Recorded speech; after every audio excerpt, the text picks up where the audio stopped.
And if we...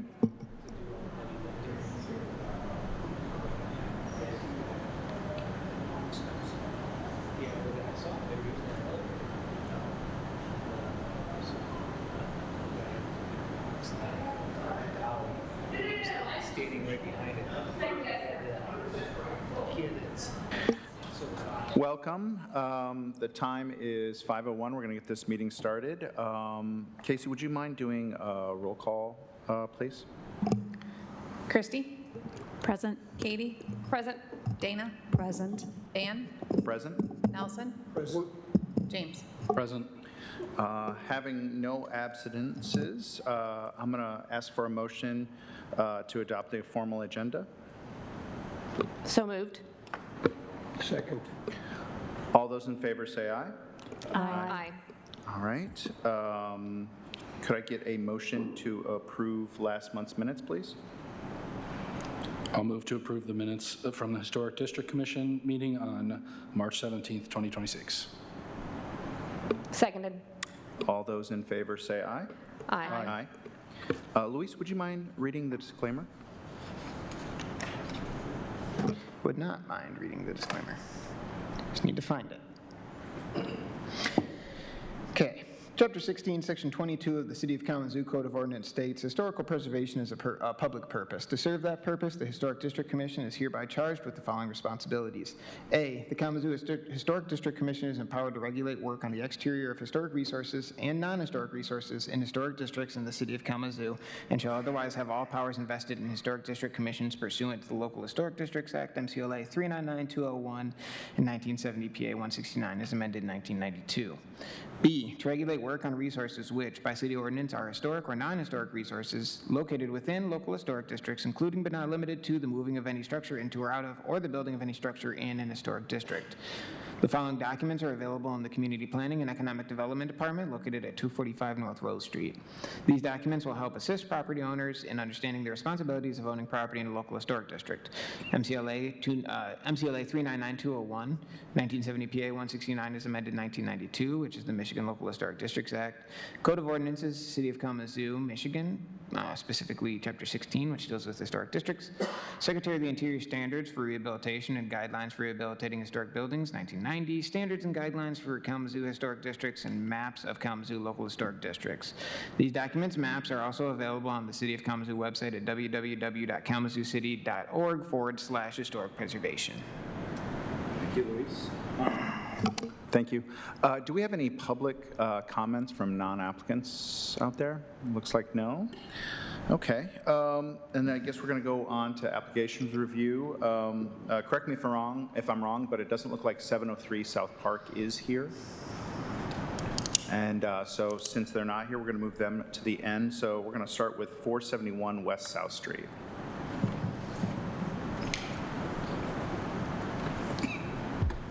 Ladies and gentlemen, thank you for your time. I'm Greg Jones. I'm a project architect at Abin Marsh Bice here in Kalamazoo and have been working with the Marlboro Condominium Association on this project. What we're proposing is to add a handicap ramp and modifications to a couple of windows and a door to accommodate that. We went through a process of design where we looked at, well, the basis of all of this is that currently there is a grade to the garden level and basement elevator that's more of a lula, a lifting device. It's a very small elevator. They've had it for a long time and it's failing. The parts are difficult to get, and so they're just looking at waiting for it to die. And we looked at several options of possible elevator replacements. All of them would be a major impact. This elevator is currently located on the back side of the building, inside the H of the building, and we tried to look at some elements that would match inside that, but it started to obstruct views from the tenant windows and everything. What we ended up with is more of a non-motorized ADA accessibility into the building by using both indoor and outdoor ramps. We took the outdoor ramp down from the parking lot level to an established floor level that's inside the building, and then from there it goes down another ramp to what's known as the garden level. The work that we're doing really has a minimal impact on the appearance of the building. With the ramp going down below grade, it doesn't block out any views. We are taking out an existing door, putting in a new door because we had to shift the opening over. The new door that we're looking at using would be either a metal or a fiberglass door. We got to work with the contractor on that, but what we want to use is it's a panelized door, it's a 6-panel or 5-panel door that would have a half glass at the top. We can find manufacturers that can match that detailing, and it will look just like the door that we will be removing. The window that we're taking out is just a simple double-hung window with mullions in the upper sash, and it has a insect screen on the outside, which kind of blurs the vision of them anyways. The railings, I did find, we had a copy of the existing documents, and the railings are all just simple pipe railings according to the 1923 drawings. So again, we need a little guardrail across that ramp area, and we're replicating that. Adjacent to the opening, though, we will be putting in some little bit beefier posts that just provide sort of a bollard and keep that space because it's tight to the parking in that area, and so that's a little safety feature we've been trying to add in and sort of make it blend in with the railings that's going on. And then I do have one window that we have some electrical wires that we have to locate against the wall, and so we're going to blank out the window internally with a blank out film on the inside of the window so it will not impact the exterior view of the window or its appearance. And that's basically our project. We're getting ready to move into construction upon your approval, I believe, and that's where we are. Thank you. Any questions? Yeah, so the existing elevator people mover system that's there, is that visible outside? Pardon? Is the existing elevator that you're replacing, is that visible outside? Yes, it is. And you're Yes. going to remove that? We're going to keep it until it is inoperable. Okay. And then at that point, there'll be a decision to be made. It's quite possible that long-term, it could even just be taken out, a floor put in there, and it'd be converted almost into a little storage shed outside. But at this time, there's no intent of doing anything with it, just using it until it fails. Okay. And then are there internal elevators?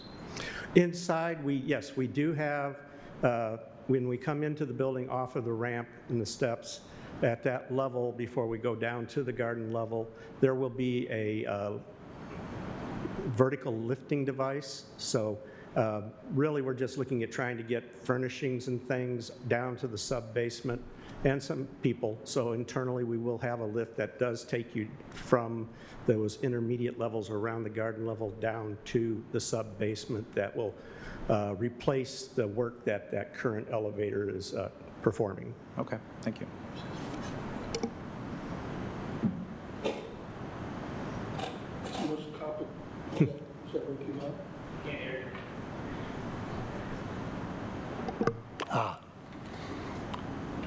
My first meeting, sorry. It's the most complicated set of drawings I've ever seen for a ramp. It is. It's really a nice set of drawings. Thank you. I think it's fine. I've been on that in there and on that lift, and it's kind of weird. There are a number of residents that refuse to ride it. It's kind of scary and very cramped.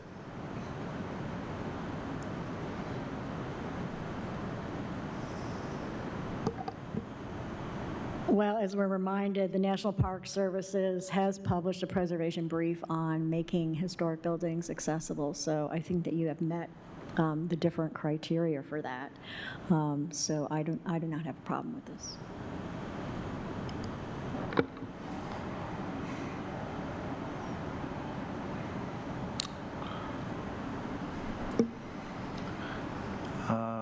If there's not any more comments or questions, if someone could make a motion? I'll move to approve a certificate of appropriateness for the work as described in the application as it complies with the Secretary of Interior Standards 2, 9, and 10. Seconded. Could we get a roll call vote, please? Christy? Yes. Katie? Yes. Dana? Yes. Dan? Yes. Nelson? Yes. James? Yes. Awesome. Well, that got approved. I will be in touch with you by the end of the week just to talk about next steps and getting like the certificate of appropriateness over to you. I Okay. can't recall if you guys already have a building permit applied for or not for this. Yeah, we have, I believe, Elite Construction is doing our project, and I believe they've made a submission for building permit. Okay, so I'll go ahead and approve that then too, since they've approved the work, and we'll get you moving along. But by the end of the week, we'll be in touch All right. to figure out the next steps for you. So Thank you all thanks for so your much. time. Yep. Yeah. Thanks so much. Moving on to 111 Portage.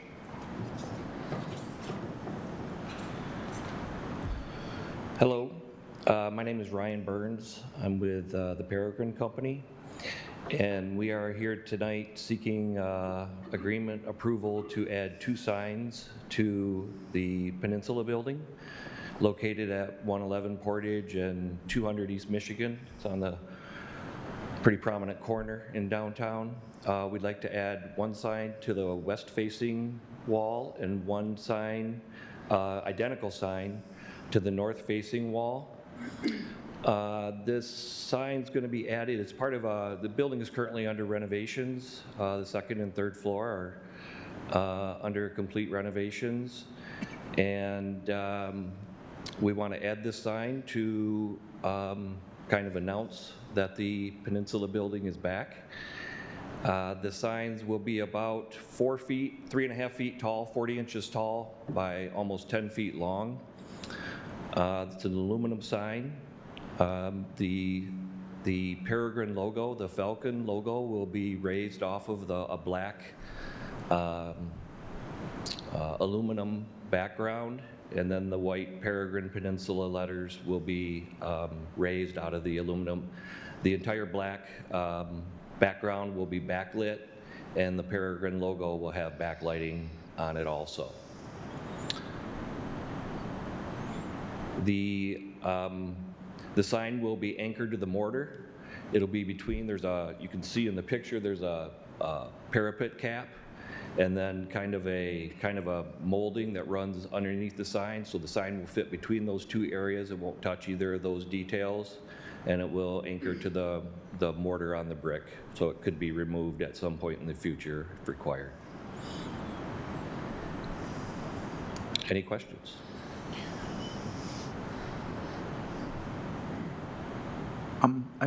I have just one question. I don't know if it's directed to you or to Luis, but I assume you're going to rent it as a restaurant or something on the main floor. Yeah, we do have a new tenant that is leasing the ground space, or the ground floor. They haven't announced their name or intentions, so I don't want to mention it here in the public And I don't setting. need that, but I'm just curious, like, how would that signage then move in with the sign allocations that you all are using at the top? Yeah, so what we anticipate will be, you can see in the picture, there's a small sign on the Michigan Avenue side of the building. It's a white circular sign with an S. That was Saugatuck Brewing's sign when they were in here, and I assume that the new tenant may do the same. We've also talked possibly on the black molding above the ground floor windows, possibly putting some gold lettering in there, just to give it a kind of a neat look.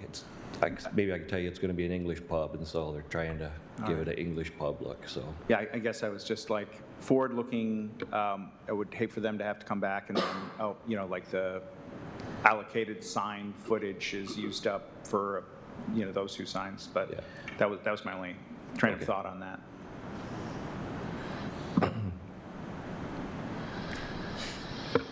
Forgive me if I missed it somewhere, but do you have plans for like where the conduit will run to? Is that going to be visible on the outside at all? we're going to try to make it as discreet as possible. It's going to run over the parapet and come down. We'll paint it, we'll choose a color that matches the brick as closely as possible. and then we'll probably paint it, the white, that parapet cap is white, and so we'll paint it as it goes over there to make it as discreet as possible.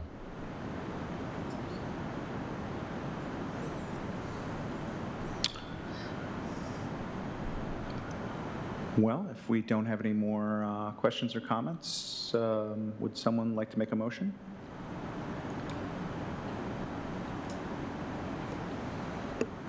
I'll do it. I move to, I propose that the work, I move to give a certificate of appropriateness as the proposed work complies with the Secretary of Interior Standards 9 and 10. I'll second that. Could we have a roll call vote, please? Christy? Yes. Katie? Yes. Dana? Yes. Dan? Yes. Nelson? Yes. James? Yes. Okay, thank you. Thank you. So I'll be in touch with you as well by the end of the week, just talking about next steps. I'm not sure if you've applied for, excuse me, for sign permits yet, but you'll need to get the sign permits for this as well. Just so you know, I don't want you to have any surprises. Then we can get you moving forward with the historic stuff by the end of the week. Okay, good. Thank you. Yep, thanks so much. Okay, moving on to 830 West Vine.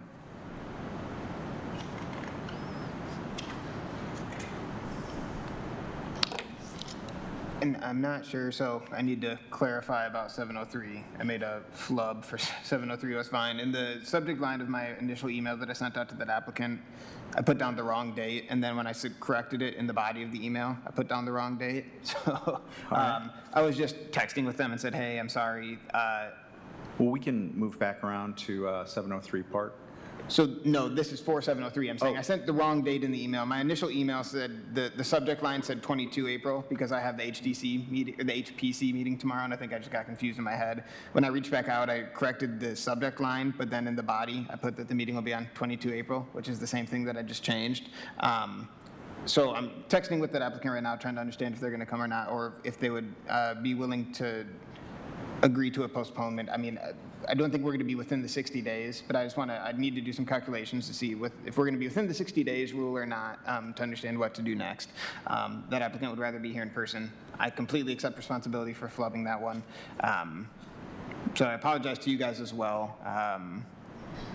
That being said, looking at the email that I sent to the folks from 830 West Vine, I don't see that I messed up that email, so that email was correct. It's completely your guys' prerogative, I guess, for both, whether or not you want to look at them. I think I would prefer to wait for them to be here. Gotcha. So, Can I ask a question about 703 South Park? Yes, I don't see either of the applicants here, so I mean, you guys can talk about them, and then we would move to whatever you guys want to do, but we can start with 703 South Park, yes. Years ago, I worked for maybe the same owner, the last owner, and walked into through that porch. It was a mess then. Yep. That was probably 15 years ago. Yep. And I just wondered why it wasn't being restored instead of torn off. And I guess I kind of have a follow-up question that I probably should have thought to email you, Luis. I think this property came to us within the last year or two discussing the porch. And I believe, if memory serves, I think we had voted to deny a previous proposal to kind of rip off the porch and build something new. So I don't know if it's useful. Are we able to maybe get a copy for our next review of this, of our previous meeting notes? So folks can certainly go back. I can let you know when. Or what the date you guys was. can just, yeah, you guys can look them up again. We did not deny it the last time. It was postponed last time. You guys wanted more information, which is an important distinction, I think, to make, and then it just had not come back. I don't know if Mike is watching right now, but I want to apologize, first of all, to Mike that I flubbed on the email. I do want to say I'm not trying to diminish my responsibility, but the meeting notice that I sent to him was dated correctly, and on the meeting notice it had the correct date on there as well. But the email was very misleading. I completely own that. We, like I said, postponed the first time. I pretty much used my same report as from the first time, answering Christie stuff first, and then I'll get to yours, nothing. But I want to say that I was very impressed with the effort that was put forward by Mike this time with the packet that was submitted, first of all. So I don't want to diminish that in any capacity. The packet was very nice that he submitted this time. He had drawings that looked nice, and there was a real concerted effort being put forth there this time. So it was not denied, I guess is the long way of saying that. We just postponed it. The reason I think that we were looking at postponement the first time was that the proposed porch was 10 by 10. The frontage of that building is like 18 feet wide, so it was almost going to be like another building put onto the side of it. And I think that my report at least said that the massing was inappropriate the first time around, right? Speaking to what you were saying, Nelson, I can't remember, and the report will say how long the building has been owned by the person. I can't remember the exact date of how long it's been owned by Mr. Perwin, but I think your question is like, hey, how come it has not been restored in the interim since this happened, right? Well, it looked like a screened-in porch, as I remember originally. There was the structure was there, but it was all open. It was falling apart then. So it looks like, go ahead, I'm sorry. But it was definitely, looked like a screened-in porch. Yep, so it looks like Mike's owned it since 1999. I can't say, it looks like there probably was some screens on that at some point. And from when I looked at this the original time, I think that the nearest Sanborn map that I have, I feel like I'm really loud today. The nearest Sanborn that I have in time to this, I think is 1906. There's a one-story projection on the south face of the building in 1906. I don't have pictures, so I can't say definitively whether or not it's that porch, but I think that there was a porch there in 1906. My initial report says when we're looking at defining character, so there's a, I think there's a preservation brief that talks about defining character on properties, and one of the things that we're going to be looking at for character defining features is a projection. This is a very prominent projection on this property because you can look at it as, I won't even characterize it, stop my line of thought. But it's very prominent because it's a corner property. You can see this projection coming off of it, and it contributes to the footprint of the house, right? My initial report then that I didn't feel was necessarily appropriate to deviate from, so I reused a lot of it, like I said that removing this would be removing a character-defining feature solely because of its being a projection. Now, I'm not sure that otherwise I find this to be a character-defining feature to the colonial revival style in any capacity, but I think that just the massing would be severely affected if it was removed. When we spoke with Mr. Perwin last time, I think one of the solutions that he talked about was, could I reuse elements of this in some capacity? I want to have a space for my tenants to be able to go outside and to be able to use. So the question was, could I leave the columns in place and have the original overhang with a larger porch on the outside? That is not for me to look at, right? Whatever.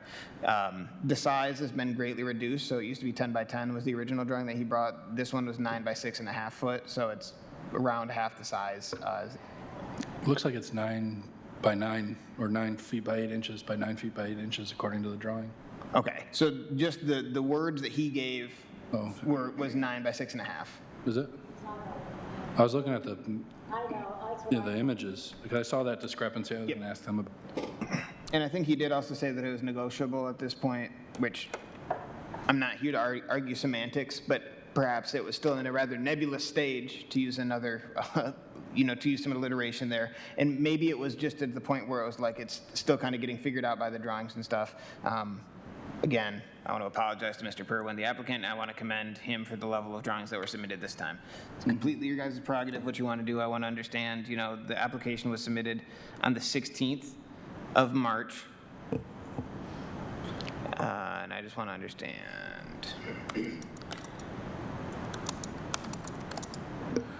I feel like, without him here to plead his case, sitting here, I would definitely vote no. I'm just going to put that out there. If there's something that I'm missing, I would love to hear from them to see, but it just seems like too much of a defining feature to replace with a deck. So that's where I'm sitting. A couple of things is that when he parks, the owner I knew, when he parked in that driveway, that's the way he went into the house. It was right right next to the, One of the things I was going to say when I think of a character-defining feature is not just something that looks visually, but something that has a function that's associated with that style of house. And those side entrances were how tradesmen delivered the milk and the eggs and it was basically how the family used the house. Drive in the back, park in the car, and the front porch was for, visitors, like family visitors. So in that sense, it is consistent with being a part of that design of a house. I'll bet if you go in there, it goes back into the kitchen. That's usually... kitchen is right inside there. Yeah, that's usually, and it usually went up to the kitchen and then down to the basement. That was a typical side entrance for that style of a house. The other thing I know about this is a little bit of history is that this house and the house right across the street that's always working on the roof, his name is Nate, both done by the same architect out of Grand Rapids, semi-famous architect in Grand Rapids. And it's a weird story, but Nate was from Colorado, and for some reason, they got this book by this architect from Grand Rapids, had all these sketches of these houses that he did, and he read that some of them were from Kalamazoo. He came here, found this house for sale, bought it. That's a cool story. Okay, so can I make a motion that we postpone consideration of this? Is that, you were checking the timeline? Yeah, so he's given us permission to postpone. So Okay. I have a text from him that we have permission.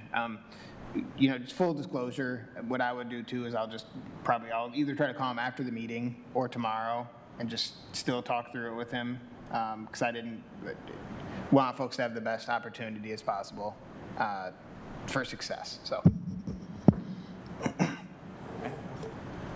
Thanks for that. Do you have any updates on the 830 West Vine? I don't, but if we can make a motion about the 703 first, then we can move on to that one. Yeah. Does anyone want to make a motion? Okay, so I move that we postpone consideration of application for 703 S Park until next meeting. Seconded. All those in favor say aye. Aye. All opposed? All right. Then I guess I'll ask, we don't have any information on the 830 Vine? It's not like a call-in or anything like that? Let me look this one up real quick too.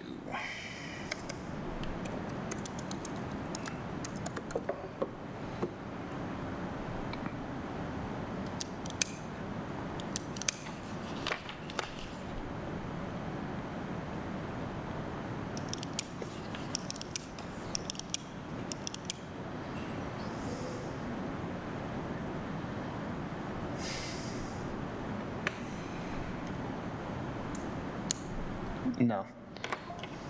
Just have an email, but it doesn't.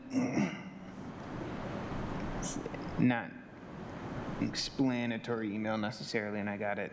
I was not in the office on Friday when I got it. So, again, it's your guys' prerogative. I think that obviously the two cases are apples and oranges. 830 is a different case than what's happening at 703 South Park.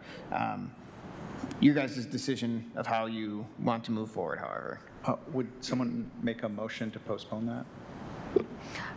I move that we postpone consideration of the work on 830 West Vine until the next meeting. Seconded.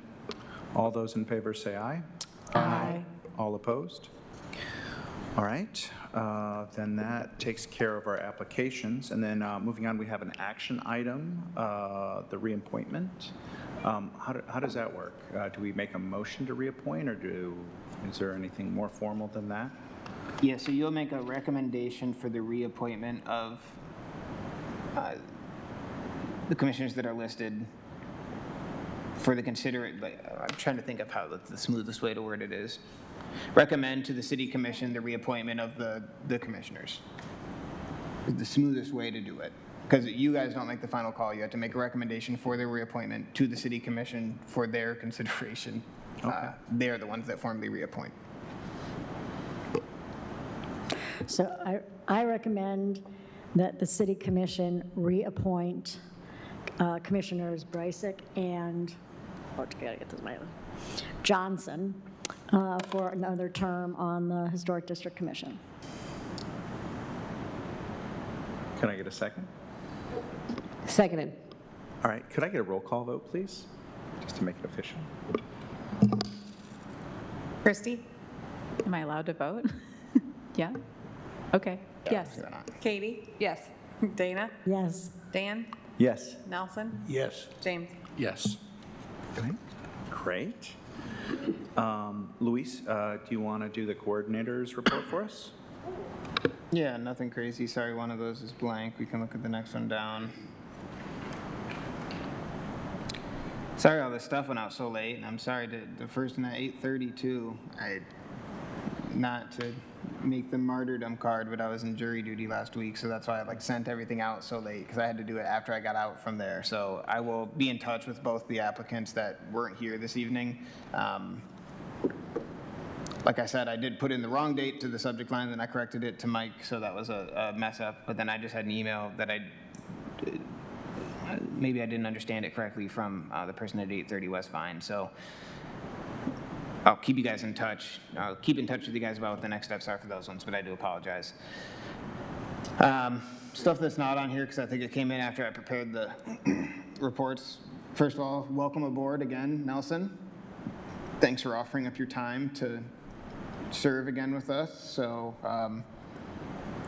pretty quick first meeting for you, not too crazy, right? Gonna have someone else, I think, another applicant for the board come.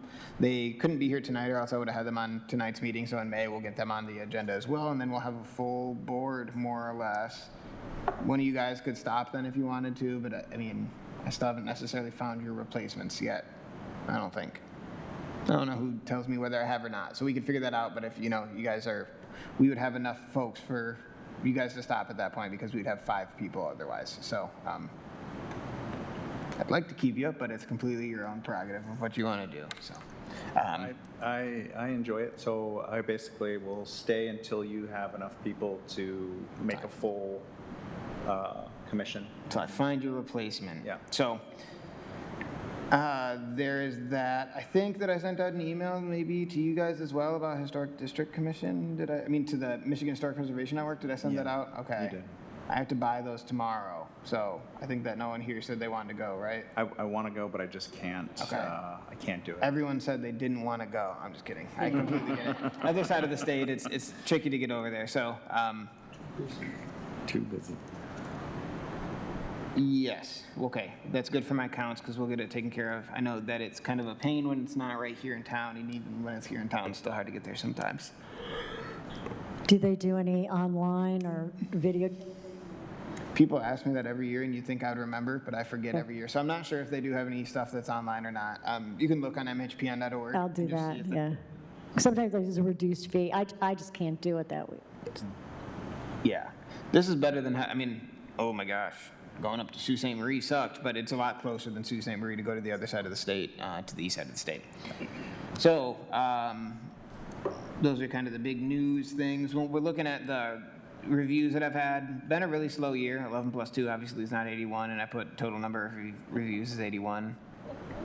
Again, not trying to absolve myself, but I think I put this out at 1, so I think I might have been a little bit tired when I put it out, so I apologize to everyone. Just kind of want to run down the administrative reviews here. You'll see 276 and 259 East Michigan as the first 2. That is the same property. For some reason, 2 different permits came in for that one. That was where the car crashed into the building. We did work with them, I think, well. This is a testament to the way that the city of Kalamazoo worked with these applicants. The building didn't get outright condemned right in the beginning. People were able to stay in the building, so they didn't need to evacuate the entire thing. The front of the building, I think, we couldn't stay in the front of the building, obviously, but they're still working on that building, so that's why there's 2 that show up and it says same as above. The rest of these aren't really too crazy, I don't think. Is there anything weird about that renovation? Not that I have noticed. So they were, when I spoke with them, they wanted to put it back exactly the same way it was. They were really upset that the lintel at the bottom cracked, is how much attention they were paying. They were like, I'm bummed that this got cracked. My response, and maybe it wasn't the best response, is you could make it, if you had a skilled enough mason, you could make a cut in it and make it look like there was supposed to be a cut in the lintel and then put it back where the crack was, and that would be able to hide some of the cracking. But there's a definitive commitment to putting it back the way that I was very pleased with. Do other folks have questions? I don't have a question, but I have a comment. You emailed me over a link to the report, the survey that was done, and so interesting, so cool.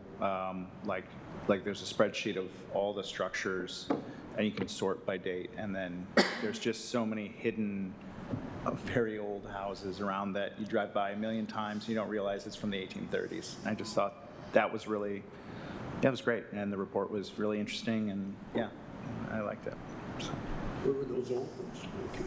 There's one on Frank Street, right up the street, and it looks like, I guess it looks like a house from the 1830s, but you would never think it, and yeah, it's just sitting there, very, just doing its job.